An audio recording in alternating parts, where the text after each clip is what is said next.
Avinash sir हमारे साथ जुड़ गए हैं और जो डिफेंस की बात की है आपने श्रीकांत जी, थोड़ा इसको और आगे बढ़ाते हैं, एक बार फंडामेंटल व्यू ले लेते हैं। आज लगभग 2% के आसपास की तेजी है इंडेक्स में और 22 दिसंबर के बाद की ये सबसे बड़ी तेजी है।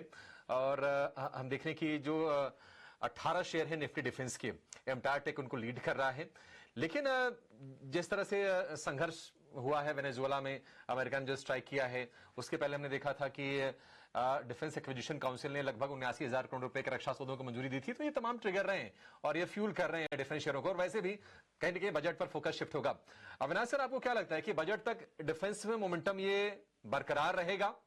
और बजट से पहले ही किसी को अगर निवेश के लिए खरीदना हो तो आपके हिसाब से कौन से 2-3 आकर्षक शेयर हैं जहां पर वैल्यूएशन का कंफर्ट काफी बेहतर है?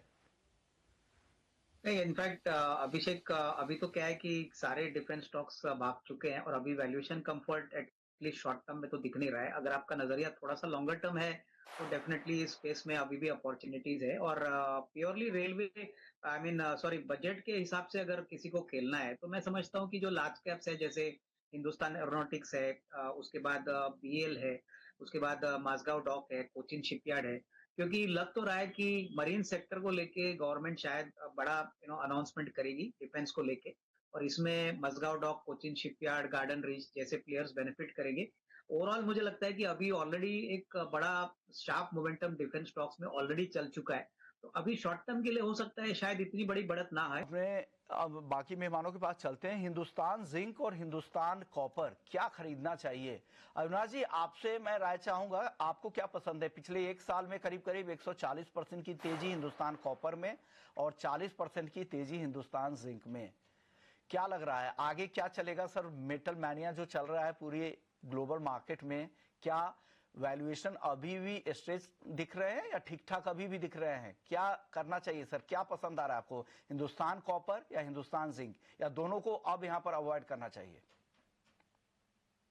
नहीं, मेरे ख्याल से देखो, दोनों स्टॉक्स में एक विश्व मोहन जिस प्रकार से तेजी हो गई है, बहुत technical as well as fundamental जो एक्सपर्ट्स है उनके एक्सपेक्टेशन से काफी ज्यादा हो गया। हिंदुस्तान कॉपर मुझे याद है 435 रुपया था और बहुत ही छोटे समय में 550 को क्रॉस कर दिया है। तो डेफिनेटली कॉपर का जो शेयर है वो ज्यादा भागा है। हिंदुस्तान जिंक हमको लगता है कि अगर किसी को खरीदना है इवन इन्वेस्टमेंट के पॉइंट ऑफ व्यू से, तो करंट लेवल पे अगर खरीदता है तो नजरिया साल भर का कोई रखता है तो अच्छी खासी कमाई हो सकती है। हालांकि यहाँ पे भी मैं यही कहूंगा कि जितना हो सके उतना बाय ऑन डिप्स की स्ट्रेटेजी यूज करे, क्योंकि एक बार स्टॉक बड़ा सा मुंह दिखाता है तो उसके बाद कंसोलिडेशन होता है और कहीं ना कहीं इन्वेस्टर्स इसमें फंस जाते हैं। तो ये काउंटर डेफिनेटली आपको अच्छा रिस्क रिवॉर्ड देगा, लेकिन नजरिया कम से कम 12-15 महीने का रखिए। तो Hindustan zinc will be a better choice. मुझे लगता है कि Q3 के नंबर्स तो अच्छे आएंगे ही, बट जब तक सिल्वर और जिंक दोनों में थोड़ी सी तेजी रहेगी तब तक प्रॉफिटेबिलिटी के पॉइंट ऑफ व्यू से हिंदुस्तान जिंक काफी वेल पोजिशंड है। कैश रिच कॉर्पोरेट भी है, डिविडेंड्स भी अच्छा देता है। तो यहाँ पे मुझे लगता है कि may be at current level या थोड़ा सा डिप पे यहाँ पे आप अपने पोर्टफोलियो में ऐड कर सकते हैं। रेट है निफ्टी और निफ्टी बैंक में सबसे ज्यादा वेटेज एचडीएफसी बैंक का है और इसी के चलते आज हम बाजार पर प्रेशर बनते हुए देख रहे हैं। एक बार जरा इसको समझ लेते हैं। अविनाश सर हमारे साथ हैं। अविनाश जी, एचडीएफसी बैंक काफी लंबे समय से हम देख रहे हैं कि एक दायरे में फंसा हुआ शेयर है ये। आज लगा कि शायद उस दायरे से निकलने की कोशिश करेगा, लेकिन एलडीआर वाला मामला सामने आ गया। सर, आप कैसे देख रहे हैं एचडीएफसी बैंक को?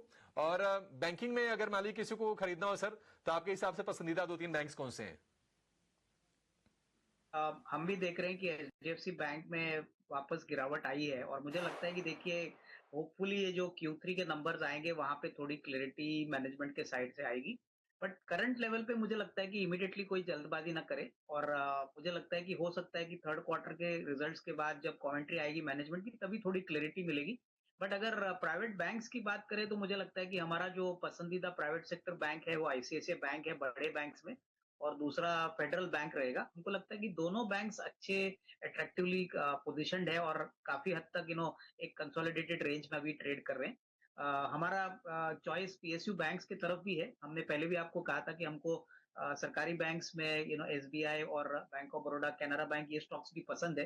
बट ओवरऑल प्राइवेट सेक्टर की बात करें तो फेडरल बैंक और आईसीआईसीआई बैंक की मुझे लगता है इवन करंट लेवल्स पे अगर कोई खरीदता है तो अच्छी खासी रिस्क रिवॉर्ड आपको मिलेगी। नॉट ओनली थर्ड क्वार्टर अच्छा रहेगा बट पूरा साल यानी FY26 का सेकंड हाफ इनके लिए बहुत अच्छा रहेगा।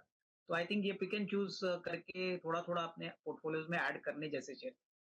कुछ बड़े एक्शंस भी इसमें हमने नहीं देखे। देखिए कहीं ना कहीं अगर मैं देखूं तो मई महीने से लेकर अब तक 1,000 रुपए के रेंज में ही, माफ कीजिएगा 100 रुपए के रेंज में ही ये स्टॉक जो है इसने बहुत समय बताया। एक बार अविनाश जी आपसे समझना चाहेंगे क्या पीडीलाइट इन स्तरों पर आपको कैसा लग रहा है?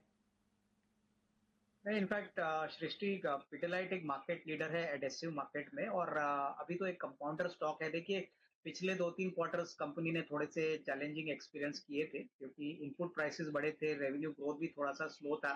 मेरे ख्याल से clearly I think market positioning की बात करें तो ये एडेसिव मार्केट में ऑलमोस्ट 55-60% मार्केट शेयर कमांड करते हैं।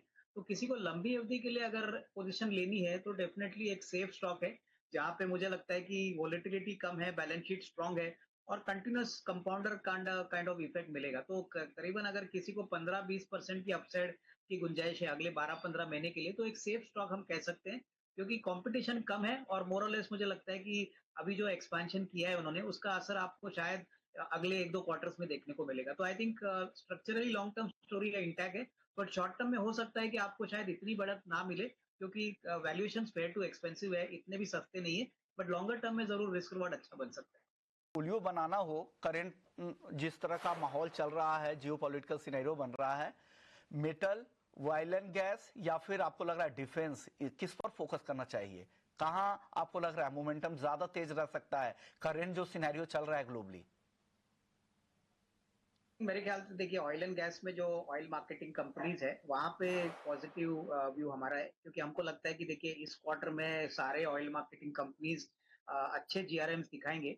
और ये जो वेनेजुएला का डेवलपमेंट हो गया है, इससे लग तो रहा है कि ऑयल मार्केट में थोड़ा सा सरप्लस बढ़ेगा, और कहीं ना कहीं जो ऑयल मार्केटिंग कंपनीज है उनके लिए अच्छी बात रहेगी अगर क्रूड के प्राइसेस वहीं पे वही रहते। तो हमारा मानना है कि आईओसी, उसके बाद एचपीसीएल, बीपीसीएल, एटलीस्ट एकदम नियर टर्म के लिए हम देखें, अगर दिसंबर क्वार्टर को डिस्काउंट करें, तो मुझे लगता है कि इन कंपनीज में एक अच्छा प्रॉफिट का ट्रैक्शन आपको देखने को मिलेगा।